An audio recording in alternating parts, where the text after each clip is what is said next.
There's a strong connection to the amount of clutter that you have in your life to your inability to get started, your inability to be motivated, your inability to get organized and feel good about yourself or what you're doing. Well, welcome to today's episode of The Meaningful Revolution. I'm your host, Shawn Buttner, and today we're diving into the world of decluttering with Julie Caraccio, author, professional declutterer, and host of Reawaken Your Brilliance podcast. So today we're going to explore how decluttering isn't just about tidying up spaces, but it's also about clearing out our mental, emotional, and spiritual clutter.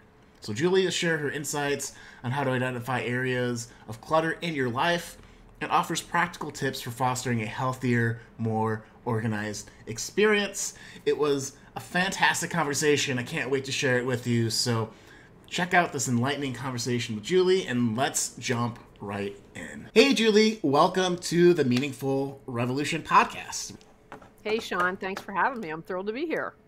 If you could describe in your own words what your meaningful revolution is, how would you describe it or what would you call it?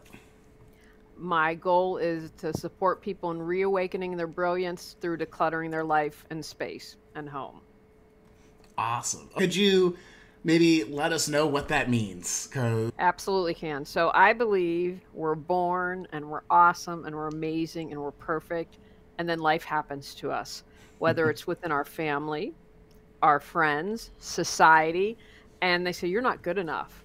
You're not worthy. You need to look like this to be considered attractive, right? So for me, reawakening the brilliance is remembering that you're amazing exactly as you are. You're perfect exactly as you are, and you're that diamond. And so we're going to clean off all the dirt. And I do that through helping people declutter. And a lot of people, if you talk to professional organizers, are like, yeah, let's declutter your home and space, and that's all good. But I want to dig deeper. I want to increase awareness. Where is the clutter in your life? Maybe it's a mental clutter of not believing in yourself. Maybe it's emotional clutter of all these knee-jerk reaction, or spiritual clutter because you're unable to forgive, right? So let's figure out what that clutter is and clear it and move forward. Awesome. I love that. And so I think most people discovered decluttering through Marie Kondo. I know that's kind of first came aware like, oh, that's a thing that people do and can do. And you can see the value of people going through the emotional value of things, which is connected to every area of our life. Could you maybe explain how you got into figuring out that this mission to help people clear up everything around their diamond so that it shines happened? Sure. So I want to say Marie Kondo started when I had my podcast. So we were picking out something, but her husband's a pro marketer and she did a little better than I did. I think that's great. Like, hopefully some people listen to her and they're like, aha, how Marie explains it. And so for me, what got me started was I spent a lot of personal growth. I read books, I listen to podcasts, I work with coaches, I work with energy healers. And so I was working with a client, and my business used to be called Healing Through Organization. So from the beginning, I wanted to heal and help people. And then someone said, hey, I want you to come and do this show. And I was like, oh, I need a show name. And it was one of those things from above just plopped in my head, Reawaken Your Brilliance. But anyway, so I'm doing the organization. And when I go to work with someone in their home, I typically work in 4-hour blocks, right? Because I want you to see a difference, especially if you have a lot of clutter. And she said, can we just talk? Absolutely, you're the client. And so within 3 hours, we had this amazing conversation. Now, because of all my personal growth work, I felt prepared to be able to coach someone through something.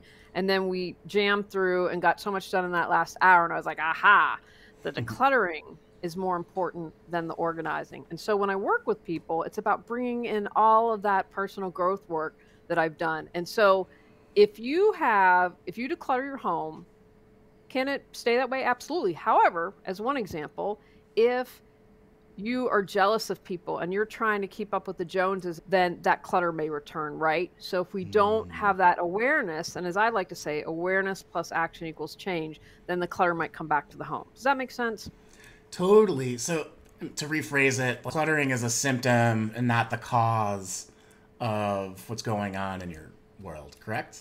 I really like that. I didn't think of it that way. Spot on. All right. Oh, that's amazing.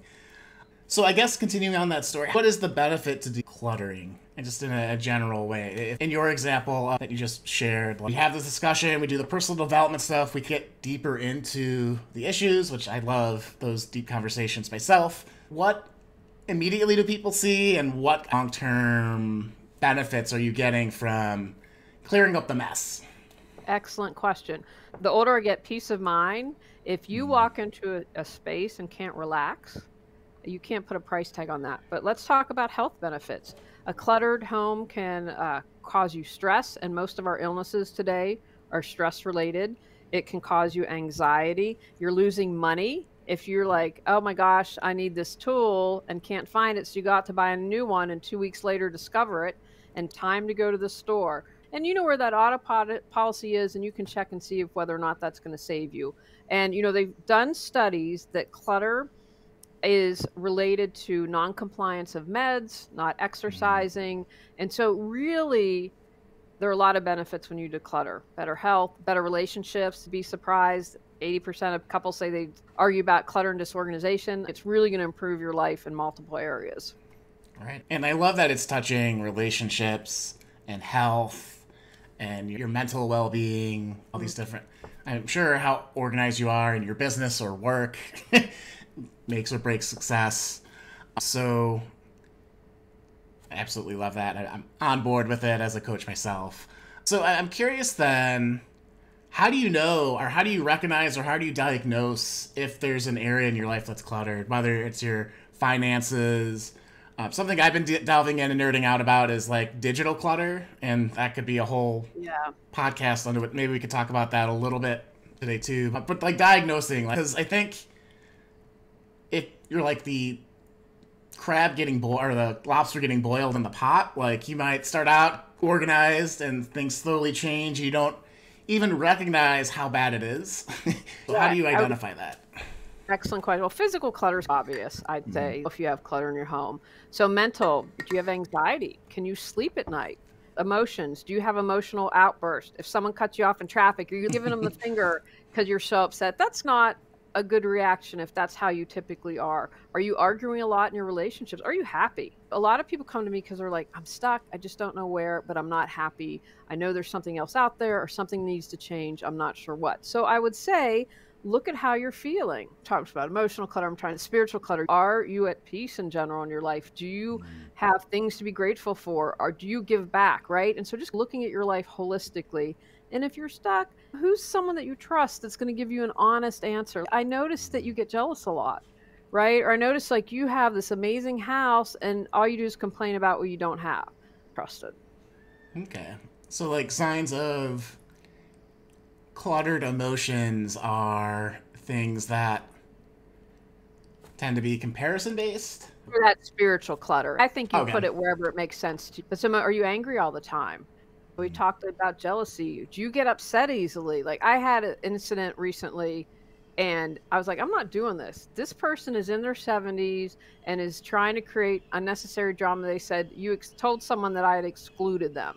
Like, I didn't exclude you. I did a reply all to an email and you're not playing tennis anymore. So you weren't on the email list. I didn't. And then created all this. I'm not playing that. Creating drama is an emotional thing instead of saying, what do I need to fulfill within myself? Putting it on someone else. So it's different if you get upset over dumb things all the time, if you are sad all the time, right? Life happens and we have to be aware of that. How are you in general? And are you focusing on what you love to do? Do you want to write that great American novel but never manage to find time for that, right? Do you absolutely wake up dreading Monday morning? And so looking at different things, cues in your life. Okay, cool.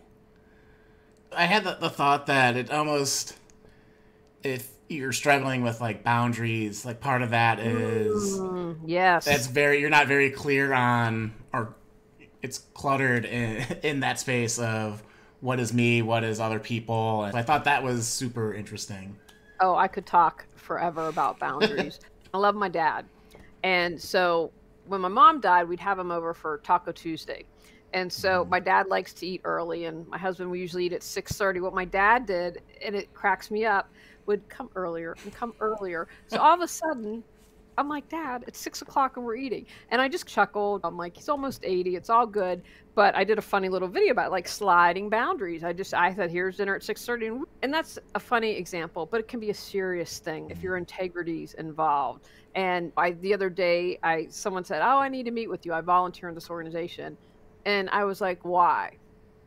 I'm like, I'm busy. I'm volunteering. I'm happy to, but this isn't my area of expertise. If you tell me why we need to meet in person, then I said, this is from mental health. I'm doing the social media for this thing. I need a break. And then they were like, I guess we don't have to meet. And I was like, thanks. And I don't believe you need to explain yourself, but I think boundaries are so important. And they like get slid, or we're like, wait a second. What? Am I being gaslit? How is that being turned around on me? I think that is so important, and that a lot of people need support with that and just don't know. Yeah. 100%. I can get excited talking about boundaries. That's fine. No, I love it. I love it. This is a show that mostly follows what people are passionate about, so you're in the right spot to talk about anything that calls to you. There's all these different areas that can get cluttered, or we can get unclear, it can get messy.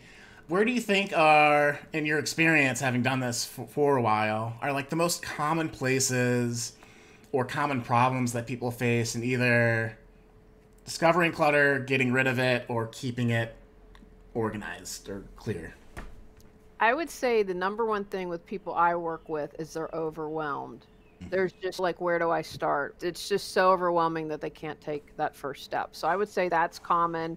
A place where people get stuck in physical clutter, items that are memories to them. And what I always say to them is, your memories are in your heart. So if you let the object go, the memory's not going to go. That's a big thing where people get stuck and hold on to sentimental items. I think another thing is people say, I'll get around to doing that someday, right? I'll deal with my insomnia someday. I've got so much going on, I can't do it. Okay, maybe I'll talk to someone about my outburst, but I just don't have time. I'll get to it someday. And so they put this nebulous someday out there instead of saying, you know what, I'm going to break it down into manageable steps, and I'm going to give myself a deadline to get started on this. It sounds a lot like what I do with a lot of my clients. It's just set a deadline or make a decision. A lot of times it's just decide on it. If you have all those open loops in your head of like, I wanted to clean the garage, I wanted to do this, that takes such a mental load.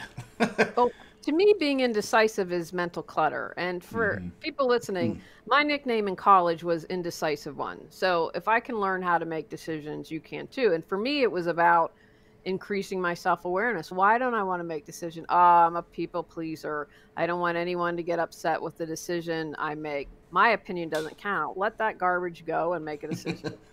Yeah. So I think on the other side of that, let's give a scenario of someone that is pretty organized in every area of their life.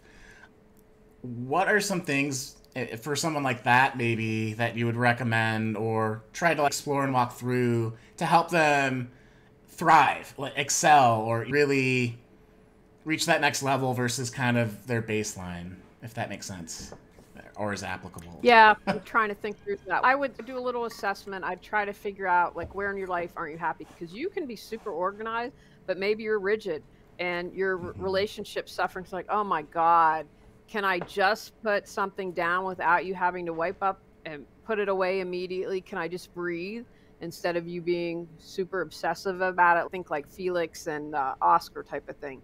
So I would say looking at that, like, how are the relationships and if they're good to go? And again, making sure that you're not rigid. It's coming from a healthy place as opposed to an obsessive place. I don't know anyone that can't improve their lives. Even the Dalai Lama is like, man, I'm afraid of flying. And I think there's something else. I'm like, if you reach that spiritual level and still got stuff going on, and that is so not a criticism, just to point out we're all working hopefully to be the best that we can be. Okay, I gotcha. You bring up relationships, and so maybe I'm asking for a friend and not for myself, but say you have a wife and say you have different thresholds of organization. How do you walk through that? Again, asking for a friend, you know. Excellent question. When I'm working with couples or families, I say, we're here to come together. The past is in the past, And if you have to express something, maybe it's, Shawn, I feel disrespected when you never put your underwear and socks into the hamper 1 inch away from you. I feel disrespected. I'm a fan of I feel statements. If we need to express that, we do, but we then let all that go and we begin from the present. When you have two people that, like the Felix Oscar as an example, you have to meet in the middle. So, for example, maybe you're a big reader and you just have all your books everywhere and that drives your wife nuts. So I would say, okay, we're going to put a basket. Shawn can put all his reading materials in here. It's not going to be super organized. It's not going to be alphabetized. It might not look pretty inside the basket, but you got to let go, and Shawn has to step up to the plate a little bit.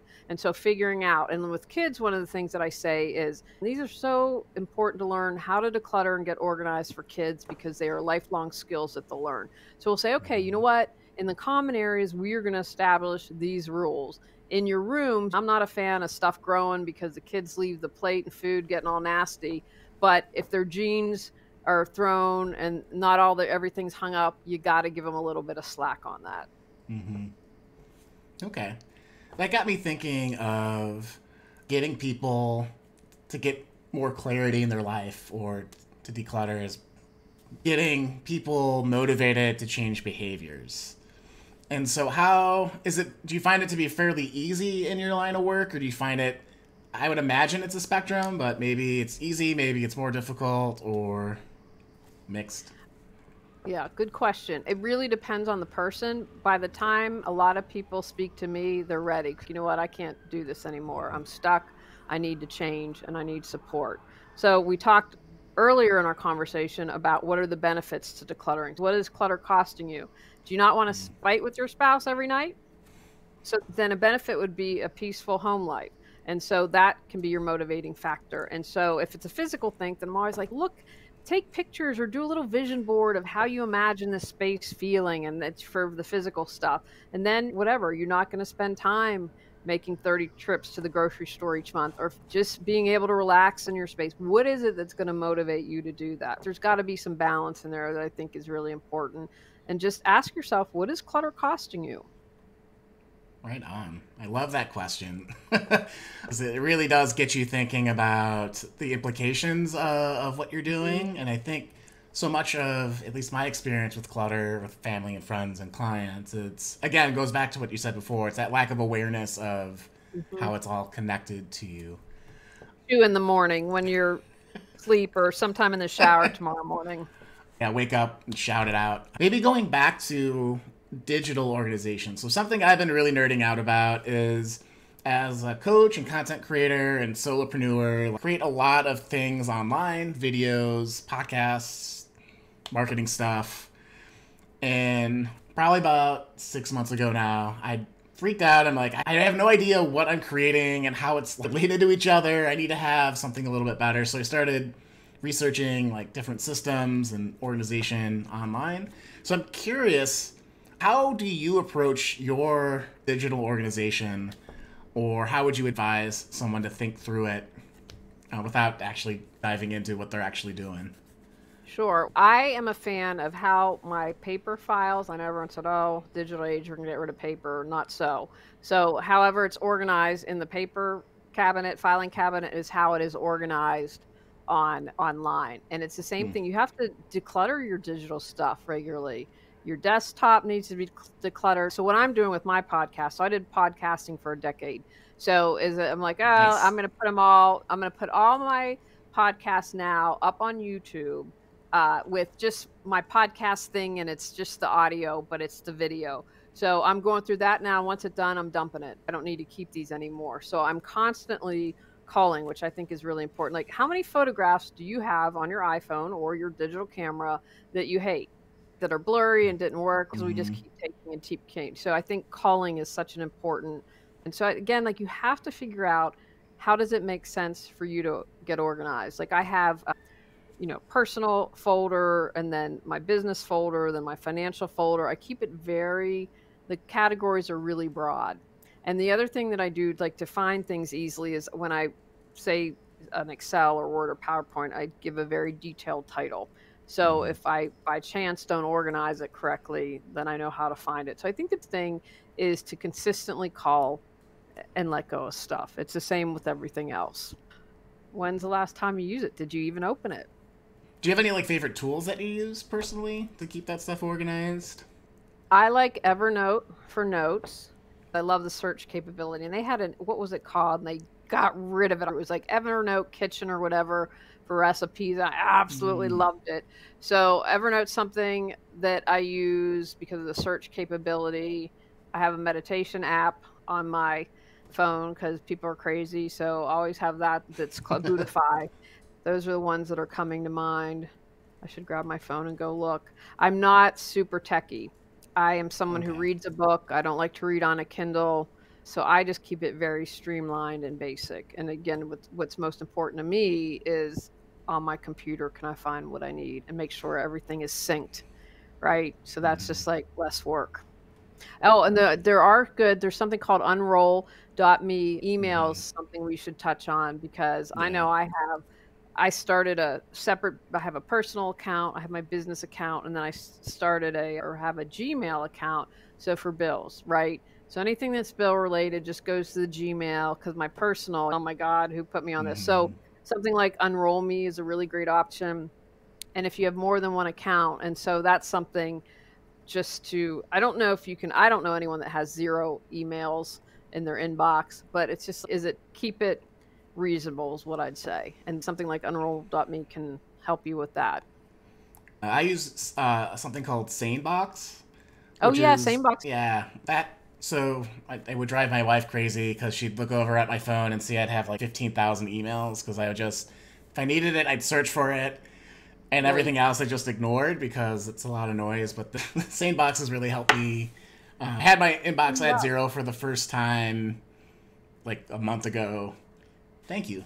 It's not that way anymore, but it is way more manageable. Yeah, 0 is better than 15,000. And if you get 5 emails the next day, you need to hold on to something. And so again, have a system of folders that you need to keep stuff organized. But again, go through that regularly and call. Maybe you needed to hold on to something now. Oh, it's been solved, so you can let it go and don't need to hold on to it. So I remember that question that escaped me earlier. And that is, what do people consistently get wrong about decluttering? I don't like the term get wrong.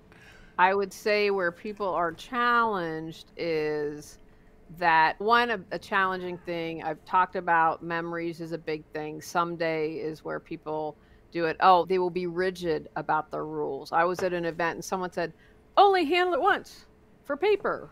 And I'm like, but that's not realistic for a lot of us. I get a credit card bill, I check it off, but then maybe it needs to go in the tax folder. Or maybe I need to hold on to it for some other reason because it's a rebate and I tack it up because I have to. But then once I've handled it, once I tack it up, then when I recycle it. And so don't be so rigid in your rules. Another thing, declutter when it's a good time for you. If you're not a morning person, don't say, okay, I'm going to get up at 8 a.m. on Saturday and declutter. You're just, you're working against yourself. You have to find what works for you. So for example, in phone, people are alphabetized by first name. Most people do it by last name, but for whatever reason, and the way my brain works, I like first name better, right? So you have to work with what works best for you. I could give a talk and say, hey, how does anyone drink coffee or tea in the morning? And how do you have it organized? And I could get 5 different answers and they're all right if they figured out something that works for them. So I think working with your natural habits is really important. Not adopting tips, like not doing Marie Kondo doesn't work for everyone. You can't hold something. Some people can't hold something and say to the spark joy, I can't. That wouldn't work for me. Doesn't make her wrong because it helped a lot of people, but it's finding out what works best for you. When you're preparing to declutter, do you have any rules about don't declutter angry or get into a happy place before you declutter, or are there steps do you want to be in a clear, receptive Zen state or flow state? Or yeah, I would say, like I'd mentioned a moment ago, if you're not a morning person, don't declutter then. If you've just lost someone and are grieving, I don't, and you go, but sometimes if you have to clean out a house, depending on what's going on, you might have a deadline. But if you can not do it, that's why I'm a fan. People go through your stuff. Your kids and your grandkids are living light these days. They don't want it. So anything that you can do to declutter to help your family and give them peace of mind because it's a lot. I had a neighbor, took 18 months. Took so the weekend. She had someone help her occasionally, but 18 months. So you're paying taxes on that. You're paying utilities on that. You can't sell the house. So lighten your load now. So again, like grieving if there's a big event. So maybe you've gotten divorced, or sometimes it's people just want to get rid of everything and have a new slate. But if you have a baby, if you have a major life event, that sometimes isn't the best time to do that. But then again, don't be tired. You want to be fresh. You want to be able to make decisions easily. Don't do anything that's going to make it harder for you. Have snacks, have music. If you like to listen to music, make it easy on yourself. You want to set yourself up for success. Okay. So should decluttering feel fun? Is that a trap? I'm laughing because I have a niece and I can hear her at 8 saying, explaining what I did. And she's like, boring. Decluttering can absolutely be fun, right? If you get motivated, if you're like, you know what, I'm decluttering to have a better relationship. And again, like maybe use word exciting or liberating or freeing or something maybe that works with you and your motivation. So I think you can definitely make it fun. That's why I like if you have you put on some Zydeco music or do a little Mardi Gras dance and you can make that enjoyable. Everything's what you make of it. It can be boring to try to find a meditation that works, or you can be like, this is an adventure, right? And don't judge yourself, because then you can go down that judgment rabbit hole and just beat yourself up. Be like, you know what? I've become aware I have this issue. I'm taking action to change it. And be your own best friend and not your own worst enemy. And just say, you know what? It's what I'm going to make of it. I'm going to make this fun, or I'm going to make this exhilarating, or I'm just going to make it the most enjoyable that I can. I am someone that believes that you can make almost anything fun or find the silver lining in it. Yes. And that just helps you overcome challenge. Like even in the most heavy moments, like you can usually find something to poke fun at or to laugh about most times. Yeah, what I call it, you call it silver lining. I would call it golden nugget. And I remember reading this. He was the Oklahoma Thunder. He was one of the basketball coaches, and his wife died and was killed in a car accident. And because he was religious, he was like, she's going home. And he was able, in his deepest grief, to find something good about that. And that to me is impressive, because not a lot of people can do that, but there are people out there that can do that. So most people listening couldn't do that, but I'll give an example. I broke my elbow. So I found, it's left elbow. Yes, a clean break. So I don't have to get surgery, right? Because it was a pain in the butt. I did it right before we went on vacation to the beach. Couldn't walk on the sand, couldn't go in the ocean. That's my happy time of the year. So I was like, okay, we've got to find what we're grateful for so that I don't completely become bummed out that I can't do everything that I love at the beach. Right on. Just for everyone listening. Still healing. No. Healing. Well, just so you know, if listening, they don't cast anymore because it can really limit your mobility. And so I'm almost back to 100%. I also sprained my ankle. I played tennis. I played 2 games and then broke my elbow. But I'm healing. I went to PT and she said, I can tell you're doing your exercises. So we are on the way to 100%. So thanks for sharing. And hopefully, sounds like you're not too limited. So that's exciting too. Okay. So back to the show. Have you dealt with hoarders or perfectionists or people that have a hard time, or I guess you talked about rigid people being very difficult, and I'm wondering if that probably falls under rigid for hoarders and other types of folks. How do you end up being successful with those types of folks? Great question. First, I don't work with hoarders. I have a friend that does that, but you need specialized training. And I think that's really important. Hoarding is in the DSM-V recognized as a psychological challenge. And off the bat, I don't work with that. So it's digging deeper or finding that awareness. Why do you want to be perfect? What is going to happen? Let's talk worst case scenario. Your house has a little bit of clutter. Or can you survive this? And digging deeper and finding out. And again, not coming from judgment and holding that space. So I can't tell you how many people I've worked with who have been judged by someone in my profession and other people, and how that has set them back. Like I didn't talk to anyone for 4 years. Okay, let's leave that in the past. That happened in the past. That's not me. Let's move forward. And so I think being compassionate with yourself. And again, come from curiosity instead of judgment. Why am I a perfectionist? Oh, a little bit of people pleasing. Oh, you know what? When I was a kid, I wasn't allowed, or what I perceived as a child, I wasn't allowed to make mistakes. And I had that mean teacher that did that to me. Okay, that's in the past. How do we become present, move forward? And what is being a perfectionist cause you? You're always stressed out, right? Just had to go to the doctor again. And again, finding those benefits, digging deeper to find out what the cause is, and then ultimately letting it go. I imagine this coaching is adjacent to therapy, but definitely not therapy, because you mentioned if you are diagnosed, then or have a diagnosable thing, you need special help and skills with that. And I wanted to recognize that, and for the listeners, that's a super important distinction. Yeah, absolutely. I want to tell you the power of decluttering. I was working with someone, and we were in her bedroom working and decluttering, and all of a sudden she said, I was abused as a child. I just held space for her. I'm like, it's okay, let it out. And then I said, I can't support you. I will find recommendations for you. I can help you declutter your physical stuff, but this is someone that you need to talk to that was specialized in that. But I don't discount my part in that, and I don't discount the power of decluttering. Yeah, that's amazing. The things that show up in your life, or the things that you're struggling with, are way more interconnected to every other part of your life than, again, we realize. And just highlighting that sometimes, or working on something, can cause that big emotional unlock. Yeah.